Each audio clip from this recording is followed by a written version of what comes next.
à tous, bonjour et bienvenue à la 5e édition de S3 Odéon. Bienvenue dans la bibliothèque de l'Institut de France. Avant de commencer cette conférence 100% digitale, j'aimerais vous dire 2 mots. Qui sommes-nous et pourquoi nous avons organisé cette édition spéciale Covid-19 ? S3 Odéon est une démarche innovante qui veut marier sciences de haut niveau et échange de partage de la connaissance avec le grand public. Notre objectif est de mettre en lumière celles et ceux qui portent l'avenir de la recherche, de la médecine et de la santé, en abordant les questions que le grand public se pose, que vous vous posez chez vous. S3 Odéon, c'est aussi une nouvelle forme de communication qui n'existe nulle part ailleurs, faite de prises de parole limitées à 7 minutes, sans notes, pour aller à l'essentiel, et pour rester compréhensible par tous. Notre ambition, faire de la science et du futur de la santé un objet de culture. Cette édition spéciale Covid-19, ce que dit la science, nous l'avons organisée avec l'Académie des sciences, l'Institut de France, l'Institut du cerveau, les équipes Banijay et Emelcom, qu'ils soient tous remerciés ici. Notre objectif commun, c'est remettre la raison scientifique au cœur du débat. Sans arrogance, mais avec humilité, une vingtaine de personnalités ont accepté bénévolement de participer à cette édition spéciale.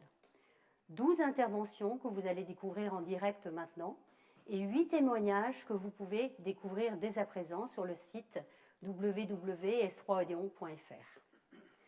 Sans plus attendre, nous allons commencer pour cette première séquence de 30 minutes chrono. Et j'ai le plaisir d'accueillir Pascal Cossard, secrétaire perpétuel de l'Académie des sciences. Bienvenue Pascal. Tu vas nous dire en quoi le virus qui nous réunit est si particulier. Avant de commencer à parler du virus SARS-CoV-2 et de la pandémie, je pense qu'il est important de rappeler ce qu'est un virus. Un virus, c'est un agent infectieux tout à fait particulier. Il ne se nourrit pas, il ne grandit pas. S'il est sur un milieu riche, il ne change pas de forme, comme le ferait une bactérie qui, elle, se nourrit, grossit, s'allonge et se divise. Pour qu'un virus donne naissance à une nouvelle génération de virus, il faut qu'il rentre dans une cellule, qu'il force la cellule à le répliquer et que cette cellule puisse produire de nouveaux virus. Tous les virus fonctionnent de la même façon, que ce soit des virus animaux, des virus humains, des virus de plantes ou même des virus de bactéries. Les virus infectent toutes les espèces du monde du vivant. On peut classer les virus en différentes catégories selon le matériel génétique qu'ils contiennent. Il y a des virus à ADN et il y a des virus à ARN. Et parmi ceux-ci, il y a des virus qui sont entourés d'une enveloppe et il y a des virus qui ne le sont pas. On parle de virus enveloppés et de virus non enveloppés. Le virus SARS-CoV-2 est un virus ARN enveloppé. Et cette enveloppe lipidique, comme vous le savez, peut être détruite par le savon ou par un gel hydroalcoolique. Quand on regarde le virus en microscopie électronique, on voit que ce virus est entouré d'objets qui forment une sorte de couronne, d'où son nom, le coronavirus. Ces objets sont la protéine spike, la protéine spicule ou protéine S. Cette protéine S est absolument critique pour l'infection par le virus. Pourquoi ? Parce que c'est elle qui permet l'entrée du virus dans les cellules. Comment les choses se font ? C'est très simple. La protéine spike reconnaît sur la surface du virus la protéine ACE2 sur laquelle elle se fixe de façon assez forte. Il y a d'autres molécules qui peuvent éventuellement contribuer à l'infection, comme la protéine TMP-RSS2. La protéine TMP-RSS2 a la capacité de cliver la protéine spike une fois que la protéine spike a interagi avec son récepteur. Donc on dit que la protéine spike interagit avec ACE2. ACE2 est le récepteur de la protéine et le récepteur du virus. Alors, où se trouve cette protéine ACE2 ? Elle se trouve dans le nasopharynx, elle se trouve dans les bronches, elle se trouve dans les poumons, elle se trouve aussi dans le tractus gastro-intestinal. Donc, l'endroit où on trouve la protéine ACE2, c'est l'endroit où le virus peut rentrer dans l'organisme. On sait qu'un site principal, c'est le nasopharynx, d'où l'idée de porter des masques pour se protéger de l'infection par le virus. Mais on sait aussi qu'il y a beaucoup d'infections qui commencent par des infections gastro-intestinales et on sait que dans les selles d'environ 30% des patients, on trouve du virus. D'où l'idée qui a émergé de tester dans les os usés la présence d'ARN viral. Donc, une fois que la protéine s'est fixée sur son récepteur, l'étape d'entrée va pouvoir commencer. Et il y a deux façons au virus pour pouvoir rentrer dans la cellule. Soit il y a une interaction entre la membrane du virus et la membrane de la cellule, et l'ARN est délivré dans la cellule directement, soit la membrane entoure le virus, forme une sorte de poche, une vacuole, qu'on appelle une vacuole d'endocytose. Et pour que l'ARN puisse entrer dans la cellule, il faut que cette membrane s'ouvre et qu'ensuite la membrane du virus puisse s'ouvrir aussi. À ce moment-là, l'ARN est dans la cellule et la cellule est forcée à répliquer l'ARN et aussi à lire l'ARN et le transformer en protéines. Des virus peuvent se former et la cellule produit des virus. Alors en fait, tous les médicaments qui sont à l'heure actuellement utilisés ou testés essayent d'inhiber tous les mécanismes que je viens de décrire. Il y a par exemple des anticorps monoclonaux qui sont dirigés contre la protéine spike pour l'empêcher d'interagir avec son récepteur. On peut utiliser aussi le sérum de patients qui sont guéris. On peut aussi utiliser le Camostat, qui est un inhibiteur du corécepteur, c'est la protéine TMP-RSS2. Il y a ensuite des inhibiteurs de la réplication du virus, comme le remdesivir. Il y a aussi des inhibiteurs de la traduction des protéines virales.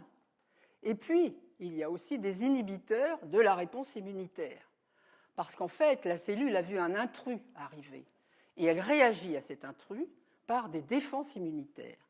Quelles sont ces défenses ? Ces défenses sont des défenses de production de différents composés. La cellule, via des protéines comme par exemple TLR3, RIGAI, MDA5, PKR, reconnaît l'ARN viral et stimule la production, l'expression, soit d'interférons, et cet interféron va orchestrer la synthèse de 300 autres molécules, soit la synthèse de cytokines inflammatoires comme IL-6 ou d'autres molécules. Donc en fait, on peut utiliser éventuellement l'interféron pour enrayer la maladie, ou on peut aussi utiliser des inhibiteurs du récepteur de l'IL-6 ou évidemment des anticorps contre l'IL-6 lui-même. Enfin, on peut utiliser aussi des anti-inflammatoires tels que les dexaméthasones. Donc vous voyez, nous avons affaire à un virus qui est complètement nouveau. C'est un virus qui est inédit. On avait connu le virus HIV comme virus émergent qui était totalement inédit. Dans la série des coronavirus, on a eu en 2002 et en 2012 deux coronavirus, le SRAS et le MERS. Il y a fort à parier que d'autres virus émergents pourraient apparaître, et je crois qu'il faut se préparer. Merci Pascal. Merci beaucoup pour la définition sur le virus. J'ai le plaisir maintenant d'accueillir Bruno Lina, qui est venu de Lyon, et qui va nous dire comment ce virus provoque la maladie. Bruno, c'est à vous. Alors, ce que l'on sait sur ce virus, enfin, ce que je peux vous expliquer sur ce virus, finalement, c'est un certain nombre de choses. Premièrement, il sort d'un réservoir animal. C'est l'ancêtre de ce virus, c'est un virus qui vient d'une chauve-souris, et on le sait parce que quand on a fait des comparaisons de séquences génétiques entre des virus de chauve-souris, qui sont des coronavirus qui circulent de façon abondante chez ces animaux, et ce fameux SARS-CoV-2, il y a une homologie de séquences extrêmement élevée. Et ce coronavirus, malgré tout, il présente quelques petites nuances, qui sont des nuances importantes, qui sont celles justement qui sont portées par la séquence de la protéine spike, qui interagit avec le récepteur. Et cette séquence-là, elle est différente entre le virus de la chauve-souris et le virus de l'homme. Ce qui signifie que, quelque part, dans la construction du virus, il y a probablement eu une évolution entre ce virus de chauve-souris et le virus humain, Pour cette évolution, il avait été proposé à un moment donné que ça se passe chez le pangolin. Et au bout du compte, pour l'instant, il est plutôt innocenté, le pangolin, puisqu'on n'a jamais réussi à trouver chez cet animal le virus qui ressemble à celui qui est chez l'homme. Mais il y a eu une évolution et on n'a pas trouvé cet hôte intermédiaire en quelque sorte. Alors, ce qui est intéressant de comprendre, c'est que finalement, quand il est sorti du réservoir animal et qu'il a donné les premiers cas, c'est le deuxième point, ce virus, il est parfaitement adapté à l'homme. Et il se transfère très bien d'un individu à l'autre parce qu'il a cette capacité de se multiplier dans les voies aériennes supérieures.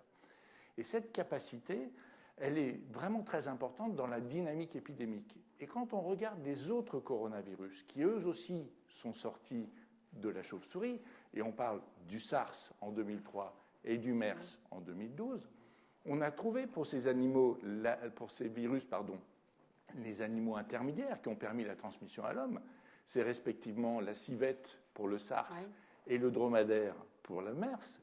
Par contre, on n'a pas eu cette évolution qui a permis à ces virus de devenir transmissibles rapidement de l'homme à l'homme parce que jamais ces deux virus-là sont réussis à s'adapter à nos voies aériennes supérieures.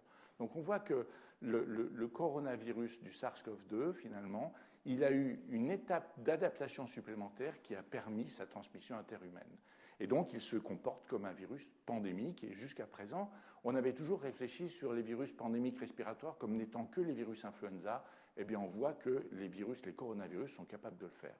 Or, si on revient un petit peu en arrière et qu'on fait ce qu'on peut appeler de l'archéovirologie en quelque sorte, eh bien, ce qu'il est important de se rappeler, c'est que ce phénomène d'introduction d'un coronavirus chez l'homme, ce n'est pas un phénomène nouveau. Et il est très probable, quand on regarde un petit peu l'horloge génétique d'un certain nombre de nos coronavirus humains, que certains d'entre eux sont rentrés dans l'homme au XIXe siècle, au cours probablement d'un phénomène pandémique. Et aujourd'hui, il y a une question qui se pose dans le monde scientifique, c'est on avait attribué en 1889-1890 une pandémie qui était investiguée avec les moyens qu'il y avait à l'époque comme étant une pandémie influenza.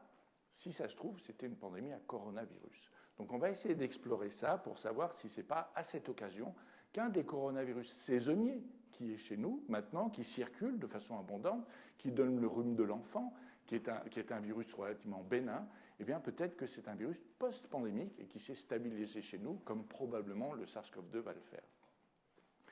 Alors ces virus, ce qui est aussi intéressant de comprendre, c'est que c'est des très gros virus, mais qui sont très stables. Ils varient assez peu. Et lorsque l'on regarde un tout petit peu la dynamique évolutive de ces virus et qu'on la compare aux autres virus respiratoires, comme notamment le virus influenza, mais c'est vrai pour d'autres aussi, on a intrinsèquement l'habitude de dire ces virus ARN, ils mutent tout le temps. Et bien lui, il ne mute pas parce qu'en fait, il mute peu, très peu, parce qu'en fait, il a un système qui corrige les erreurs quand il introduit une erreur lorsqu'il réplique son génome. Quand il est dans la cellule, il fabrique des tas et des tas de génomes, et si jamais il y a une erreur, elle est corrigée. Et ça entraîne une très grande stabilité, au moins sur la réplication de ces virus, et à un tel point que, pour vous donner une idée juste de comprendre, on a une horloge moléculaire de l'évolution de ce virus. Cette horloge moléculaire, elle nous explique que sur un génome qui a une taille de 30 000 nucléotides. Alors, on va pas parler comme ça, on va dire, vous avez 300 pages, sur chaque page, il y a 100 lettres, d'accord ? Eh bien, chaque mois, 2 lettres sur l'ensemble du livre sont capables de changer. C'est ça la possibilité évolutive que l'on observe actuellement sur ces virus. On voit donc qu'il y a une très grande stabilité. Cette stabilité n'empêche pas que de temps en temps, il s'intègre des substitutions, c'est-à-dire des modifications. Et il y en a 2 qui nous ont particulièrement intéressés, qui surviennent justement dans cette fameuse protéine spike et qui ont probablement amélioré un tout petit peu la capacité de diffusion du virus et peut-être aussi son antigénicité, c'est-à-dire la capacité de développer des anticorps. Donc on voit que ça peut être un atout pour nous, en tout cas en termes de réponse immunitaire. Donc tous ces éléments nous donnent beaucoup de choses robustes sur la connaissance du virus, sur ce qu'il est capable de faire, sur ce qu'il ne fait pas. Mais l'infection virale, c'est une relation entre l'hôte et le virus. Et ce que l'on est en train d'apprendre encore au fil du temps, c'est que ce virus, certes, il infecte les voies aériennes supérieures et inférieures. Certes, il se transmet très bien par voie aérienne, mais il est aussi capable d'impacter d'autres organes à l'intérieur du corps humain. Et on sait qu'on observe régulièrement des atteintes pulmonaires profondes, mais aussi parfois des atteintes rénales, des atteintes cardiaques, des atteintes neurologiques aiguës. Et ce que l'on voit, et peut-être d'autres encore, et des atteintes cutanées aussi, et il y a un primum movens, il y a quelque chose qu'on retrouve à peu près systématiquement dans ces infections de ces organes, c'est que finalement, ces organes sont vascularisés par des capillaires. Ces capillaires sont couverts de cellules endothéliales, qui sont les cellules des capillaires. Or, ces cellules s'infectent avec le virus, avec le coronavirus. Donc, c'est probablement lié, pour partie, à la destruction de ces capillaires par le coronavirus qui entraîne ces lésions. Alors, on les observe, ces lésions parfois aiguës, qui guérissent, mais il y a un autre pan de la pathogénèse que l'on est en train de comprendre, c'est les atteintes chroniques. Et vous comprenez bien qu'aujourd'hui, quand on a une expérience de 9 mois sur un pathogène, développer des théories sur les atteintes chroniques à 5 ans ou 10 ans, c'est impossible. Donc on est aujourd'hui dans un moment d'observation, en quelque sorte, où on va essayer de comprendre si ce virus est capable de donner des pathologies à long terme, et on évoque des pathologies neurologiques. On voit qu'il y a un certain nombre de personnes qui sont désorientées après avoir eu cette infection, des pathologies cardiaques ou des pathologies pulmonaires à type de lésions chroniques. Donc voilà un petit peu les éléments qu'on a. 1, ce virus, on sait d'où il vient. 2, on connaît sa stabilité, mais malgré tout, on sait qu'il est capable d'évoluer. Et il y a des mécanismes d'évolution qui pourront être abordés par recombinaison génétique, qui était peut-être l'événement fondateur de ce virus, qui peut survenir encore. Et sur le pouvoir pathogène, on a encore terriblement de choses à apprendre. Merci beaucoup, Bruno Lina. Merci pour la clarté de votre propos. Eh bien, que diriez-vous? On a retenu protéine spike, on a retenu virus stable. Moi, j'ai envie d'inviter maintenant Alain Fischer, pour parler d'immunité. Alain, dites-nous comment l'organisme se défend face à ce virus. Le virus SARS-CoV-2 provoque une maladie qu'on appelle le Covid-19. Bien souvent, cette maladie est bénigne, mais 7 personnes ou 6 personnes sur 1000 environ en décèdent, soit environ 6 fois plus que le nombre de décès ou la fréquence des décès induites par le virus de la grippe, un autre virus respiratoire. Comment cela se fait-il?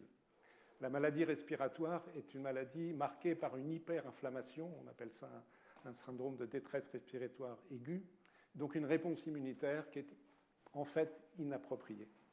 Donc il faut s'intéresser un instant à ce qu'est une réponse immunitaire protectrice lors d'une infection virale respiratoire, telle que heureusement cela se passe très souvent lors d'infections respiratoires par toutes sortes de virus. Lorsque le virus pénètre dans les cellules de l'arbre respiratoire, il est reconnu par des capteurs qui induisent très rapidement, en moins de quelques heures, une réponse immunitaire qui est liée à la production d'un certain nombre de substances, et en particulier d'un groupe de substances qu'on appelle les interférons. Les interférons eux-mêmes induisent la production de centaines d'autres substances dont l'action est d'inhiber à différents stades la reproduction, la réplication, comme l'on dit, du virus. Donc, physiologiquement, cela permet très vite de limiter la quantité de virus présent et en même temps de favoriser la suite de la réponse immunitaire qui prend plus de temps, quelques jours, et cela est caractérisé par la production des anticorps que chacun connaît, qui peuvent neutraliser les virus, et aussi l'immunité cellulaire qui est liée aux lymphocytes T qui agissent également sur les cellules infectées. Et enfin, il y a une troisième phase qui est la reconstruction, la guérison, la cicatrisation. Alors avec le SARS-CoV-2, les choses ne se passent pas ainsi, en tous les cas pas toujours ainsi. Et une des raisons probablement que l'on commence à apprécier est le fait que par différentes voies, le virus soit directement d'abord induit une forme d'inhibition, il empêche cette réponse immunitaire. C'est-à-dire on connaît au moins 4 protéines du virus qui inhibent la production de ces interférons. Donc cette réponse rapide, normale du système immunitaire lors d'une infection virale est en quelque sorte limitée dans le contexte de cette infection virale par le SARS-CoV-2. Et on a observé de plus que dans les formes les plus sévères de la maladie, celles qu'on observe chez les sujets âgés, chez les hommes, chez les personnes qui ont les comorbidités que l'on connaît, eh bien, la production d'interférons est également réduite. Et on peut penser, même si cela est encore sous forme d'hypothèse, que ces différentes comorbidités, les maladies cardiaques et les autres, elle aussi inhibe la production d'interférons. De plus, des données récentes montrent qu'il y a des facteurs génétiques ou la production d'anticorps qui également convergent vers un bloc, une inhibition de cette production d'interférons qui paraît assez clé dans la limitation, la déficience, l'on peut dire, de réponses immunes. À côté de cela, le virus, maintenant présent dans la mesure où l'interféron est relativement peu produit, donc dans les formes graves, va directement dans les cellules infectées et indirectement en activant les cellules du système immunitaire, les globules blancs qu'on appelle les polynucléaires neutrophiles, les monocytes et dans une certaine mesure les lymphocytes, induire une réponse inflammatoire extrêmement forte par des substances qu'on appelle des chémokines, attirer ces globules blancs dans les poumons, éventuellement dans d'autres tissus, et induire la production de toute une série de substances qui, in fine, s'avèrent toxiques, donc une réponse immune inappropriée et qui est pathogénique, et non pas protectrice, contrairement à celle qui se passe physiologiquement. Donc on a à la fois un déficit d'une voie essentielle du contrôle de l'infection par ce défaut d'interféron et cette réponse immune inadaptée qui est extrêmement pathogène. Alors, un mot des anticorps, donc cette seconde étape de la réponse immune. On trouve chez les personnes infectées des titres très élevés d'anticorps capables de neutraliser le virus, c'est-à-dire empêcher l'infection des cellules, ce qui est évidemment une bonne nouvelle, potentiellement en particulier pour la vaccination. Mais il faut noter que chez les sujets qui sont infectés mais ne font pas la maladie, les sujets asymptomatiques, comme on dit, qui sont en fait assez fréquents, cette production d'anticorps peut être faible et transitoire et faire en sorte, il se peut, pour beaucoup d'entre eux, qu'il n'ait plus d'anticorps au bout de quelques semaines, ce qui aussi pose des questions, cette fois-ci, dans l'autre sens pour la vaccination. En ce qui concerne l'immunité des lymphocytes T, autre arme importante de la défense contre le virus, eh bien, celle-ci est robuste, forte chez la plupart des sujets. Néanmoins, dans les formes sévères, on observe qu'elle est diminuée. Donc, c'est un autre facteur de la gravité de cette maladie que l'on retrouve à nouveau avec l'immunosénescence, le fait que les personnes âgées ont une défense immunitaire de ce type moins forte, moins importante. Et aussi, alors un résultat intriguant est que chez les personnes naïves à l'égard du virus, qui n'ont pas encore été infectées, qui ne sont, espérons-le, jamais infectées par ce virus, une fraction d'entre eux, eh bien, on peut détecter dans leur sang des lymphocytes T qui réagissent contre le virus, comme s'ils avaient déjà reçu un message, un signal d'être activés contre ce virus, alors qu'ils n'ont jamais rencontré ce virus. C'est une réponse faible, mais elle est détectable dans un quart, presque, ça dépend des études, à la moitié des individus. Et on pense aujourd'hui, avec de bons arguments, que cela est dû à une réactivité croisée avec d'autres coronavirus, dont il a déjà été fait allusion, qui provoquent des infections respiratoires bénignes et qu'une certaine mémoire croisée permet cette réponse des lymphocytes. Et cela pose une question immédiate, évidente. Est-ce que ces lymphocytes protègent ? Aujourd'hui, on ne le sait pas. Le recul est insuffisant et je pense qu'il faut être extrêmement prudent sur cette affaire. Donc, globalement, on a d'une part ce déficit de l'immunité innée, cette hyperinflammation excessive et une réponse immune seconde des lymphocytes des lymphocytes B qui existe, mais dont on voit qu'elle n'est pas forcément parfaitement adaptée. Qu'est-ce que l'on peut en déduire en termes d'approche thérapeutique ? Même s'il y a encore beaucoup de questions non résolues, on peut réfléchir à ces questions aujourd'hui avec deux grandes stratégies évidentes. Une stratégie concernant la phase initiale, le défaut de la réplication virale, je parle des formes sévères, où évidemment tout médicament qui serait capable d'inhiber le cycle de la réplication virale serait intéressant, mais à ce jour, aucun n'a été validé vraiment. Donc cette piste reste en devenir. Deuxième piste intéressante, les anticorps monoclonaux dérivés ou le plasma, donc des anticorps neutralisants, puissamment neutralisants, qui vont réduire la charge virale en inhibant l'infection des cellules. Ceci est en cours de test actuellement. Troisième stratégie, l'interféron, puisque celui-ci est parfois déficient, administré précocement dans la maladie. On verra ce que donnent les résultats. Pour l'instant, ceci est encore à l'étude. Il y a en tous les cas une logique, un rationnel fondé sur les données que je viens d'indiquer. Et puis, second point, la réponse inflammatoire excessive. Il a été montré que les corticoïdes, vieil agent anti-inflammatoire, a un certain degré d'efficacité pour réduire la mortalité des formes les plus sévères, mais c'est insuffisant. Donc, beaucoup d'autres molécules, dont aucune n'est encore validée, mais susceptibles de bloquer telle ou telle étape de la réponse inflammatoire, y compris les facteurs qui favorisent la thrombose, la coagulation, sont en train d'être évalués. Merci beaucoup, Alain, pour ce propos très instructif sur l'immunité. Je vous propose, vous qui êtes chez vous, peut-être de prendre un verre, d'être bien installé pour écouter Arnaud Fontanet, l'épidémiologiste de l'étape, si je puis dire, à Pasteur. Monsieur Fontanet, nous allons parler ensemble d'immunité individuelle et collective. Oui, alors je vais peut-être commencer en vous racontant une histoire. Alors cette histoire, c'est celle du porte-avions le Charles de Gaulle, qui quitte la rade de Brest le 16 mars 2020. Il y a à son bord 1700 marins. Ils sont inquiets d'avoir emmené avec eux le SARS-CoV-2 et pendant 14 jours, la durée maximale de l'incubation de la maladie, ils prennent des précautions. Et puis le 30 mars, il n'y a pas eu de cas déclarés à bord. Ils lèvent ces mesures de précaution. Ils font même une soirée. 2 jours plus tard, arrivent à l'infirmerie du Charles de Gaulle des marins qui toussent, qui ont de la fièvre, qui ont perdu l'odorat. Et sur l'espace de 3 semaines, on va avoir plus de 1000 marins, 68% de la population du bateau qui va déclarer la Covid-19. Et si je vous raconte cette histoire, c'est qu'elle illustre parfaitement le concept de l'immunité collective, c'est-à-dire quel est le taux, la proportion de personnes dans une population qui doit être infectée pour que le virus s'arrête de circuler de façon épidémique. Alors on a des formules qui permettent de l'estimer. On part du nombre de reproductions de base, c'est le nombre de cas secondaires par personne infectée, dans une population qui serait totalement susceptible et en absence de mesures de contrôle. Pour le SARS-CoV-2, elle est de 3. Eh bien, si vous prenez la formule 1 moins 1 sur 3, vous obtenez 67%, très proche des 68% du Charles de Gaulle. Et certains pourront dire, d'accord, mais là, c'est une population très homogène dans des milieux confinés. Dans la population réelle, il y a des taux de contact différents par tranche d'âge, il y a des gens qui sont très exposés, des super contaminateurs. Si on met ça dans un modèle mathématique plus sophistiqué, on peut descendre les 67% à 50%, mais on ne peut pas descendre plus bas. Et d'ailleurs, on a vu déjà 3 villes dans lesquelles, dans des quartiers grande promiscuité, le virus a circulé et a atteint ces 50%. C'est dans des quartiers de Bombay en Inde, du Cap en Afrique du Sud, et également à Manaus au Brésil.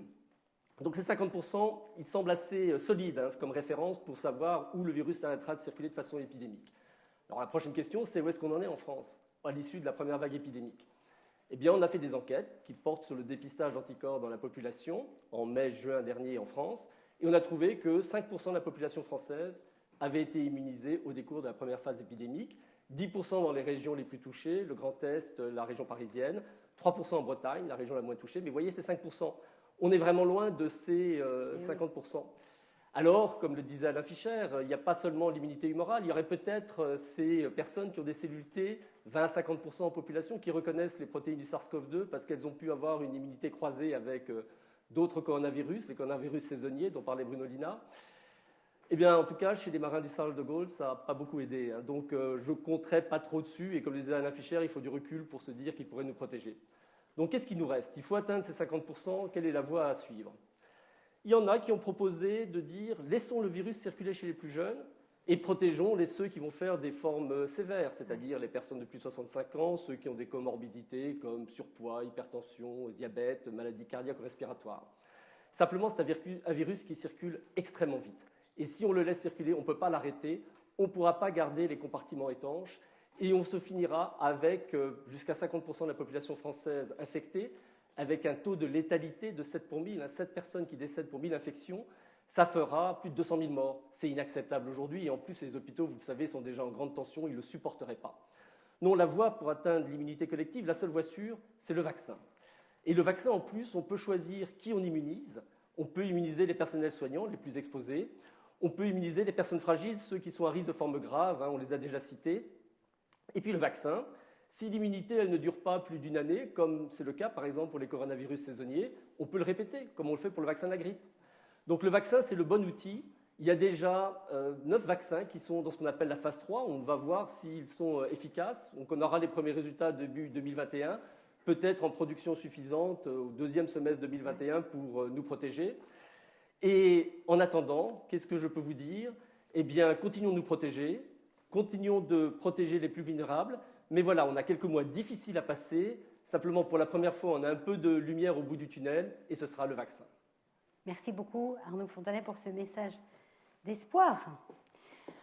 Alors, nous venons de terminer cette première séquence. Est-ce que ce virus est-il exceptionnel? Je vous propose d'accueillir un membre de l'Académie des sciences et membre fondateur de l'association ESPRODéon. Je passe la parole à Jean-François Bach qui va nous conclure ce qu'il faut retenir, Jean-François, de cette première séquence? Je dirais tout d'abord qu'il faut réaliser l'importance de l'effort scientifique international sans précédent qui nous a permis d'obtenir tous les renseignements, toutes les informations que nous avons sur ce virus. On en connaît la structure dans le détail, on connaît son mode d'entrée dans la cellule, sa multiplication, les modalités de l'effet délétère qu'il peut avoir. On connaît la façon dont le système immunitaire peut réagir. C'est absolument remarquable et la science progresse tous les jours dans ce domaine. Il y a également des choses qu'on ne sait pas. On ne sait pas, si on reste dans le domaine de l'épidémie, on ne sait pas vraiment pourquoi, dans une famille, lorsqu'un le père, la mère, des enfants contractent la maladie, pourquoi souvent, seulement, 1, 2 ou 3 membres de la famille fait la maladie, même tout en les autres ne faisant pas la maladie du tout ou ayant une forme asymptomatique. On ne sait pas. Il y a beaucoup de questions à laquelle on ne sait pas répondre. Et puis, il y a quelque chose qui est plus subtil, j'allais dire plus sournois. C'est qu'il y a des sujets qui sont l'objet d'incertitudes. Alors, quand on parle de l'épidémiologie, il faut rendre hommage au travail formidable qui a été fait, qui a permis, par exemple, aux épidémiologistes de prédire il y a 2-3 mois la seconde vague qu'on observe aujourd'hui. C'était vraiment très bien dit, très bien décrit. On peut quand même se poser des questions sur la suite. On peut dire, et cela se défend absolument, qu'il faut atteindre une immunité collective de 50%. Mais le problème, c'est qu'on se situe souvent dans le cadre de ce que l'on connaît pour les vaccinations. C'est un peu différent parce qu'il y a beaucoup de gens, je viens de le dire, qui résistent au virus de façon spontanée et naturelle.